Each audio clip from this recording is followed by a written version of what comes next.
Hello and welcome to Mission Backlog. Escape Academy is my second review in this backlog playlist series. Feel free to check out my playlist video if you want to see what other games are coming up.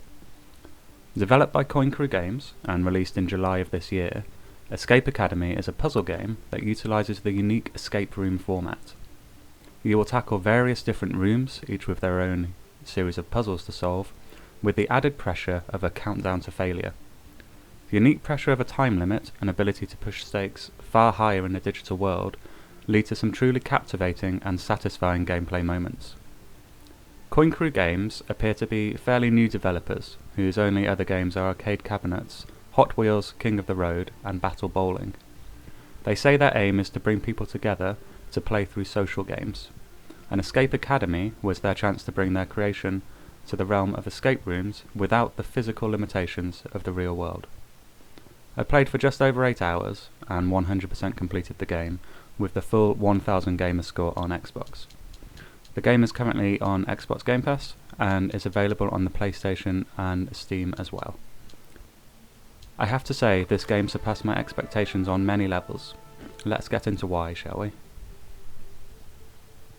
The story isn't groundbreaking and probably won't be what you remember the game for, but it does provide enough weight and interest to keep you pushing forward and provide some extra content and pressure for some of the sticky situations you get yourselves into. You are a student at a secret academy for escape artists and will meet various characters along the way, including fellow students, teachers and janitors.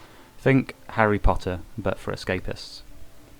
There's a basic overworld map of the campus, which you can navigate to start escape rooms or converse with the various characters you meet along the way. You also have your own dorm room that slowly fills up with decorations and trinkets as you progress the story, which is a nice touch. It certainly beats simply having a series of puzzles in a standard menu format. Now the gameplay is the real strong point of the game. The basic gameplay is puzzle solving by collecting items and interacting with objects in the world. You'll move around a location in first person, attempting to piece together what the hell you're supposed to do. Rooms can be overwhelming when you first enter them, with the constant countdown of the timer clearly visible at all times, though there is a very satisfying progression each time as you piece together clues and eventually everything falls into place. I'm not a huge fan of puzzle games.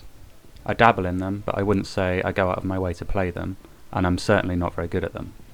I think this game gets the difficulty spot on for someone like myself. The rooms are incredibly well designed, with great variety and imagination.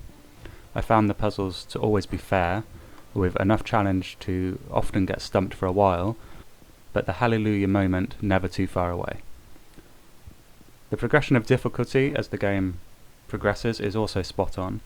The later puzzles are far more elaborate and complex than the early ones, though I felt equipped to handle them by the time they arrived.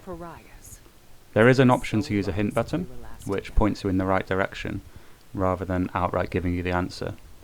I think this is nice to have as it prevents you from being stuck for too long and losing that motivation. I tried to avoid using it as much as possible, though did use it a couple of times throughout my playthrough, and both times I kicked myself afterwards for not seeing the solution myself. It's not always simply opening a locked door to escape either. You'll find yourself in various situations where you'll have tasks as far-ranging as disarming bombs to simply brewing a cup of tea. One of the only downsides, I'd say, is the lack of replayability. Not a fault on the developer's part, just the nature of a game like this. I mean, once you know the solutions, there's not really much point in playing again. Though it is very satisfying storming through a room in 3 minutes. You've just spent 40 minutes struggling through under pressure. Graphically, the game looks decent, and the style really suits this genre of game. It's presented as first person while in a puzzle, and 2D sprites and backgrounds when in the overworld. Both look good, and the character models, especially in 2D, look great. There is some light voice acting, where just the first line or two of dialogue will sometimes be spoken, though the majority of conversation is through text. Would it be nice to have full voice acting? Yes, but it's completely forgivable and not something I would expect for a development team of this size. Hopefully the game does well enough to warrant a sequel, and these kind of things can be added then. The music, if I'm honest, is quite forgettable. It's not that it's bad, it's just not a star of the game. It's there for background and to set the mood, and for that it does its job well. I don't think there's any need for more than this. I played on the Series X and didn't experience any graphical errors, glitches or crashes. There is the option to play in co-op, which may alter that experience, because it's split screens co-op, so it's going to be using up more kind of bandwidth for the console, though I only jumped into that mode to clean up achievements and didn't test extensively. In summary, I thoroughly enjoyed my time with Escape Academy.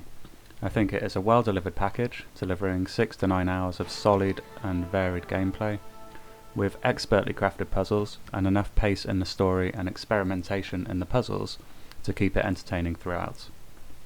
My rating system is a buy, play if free, or avoid. This is definitely a buy, with the caveat that you either enjoy or have a passing interest in puzzle games.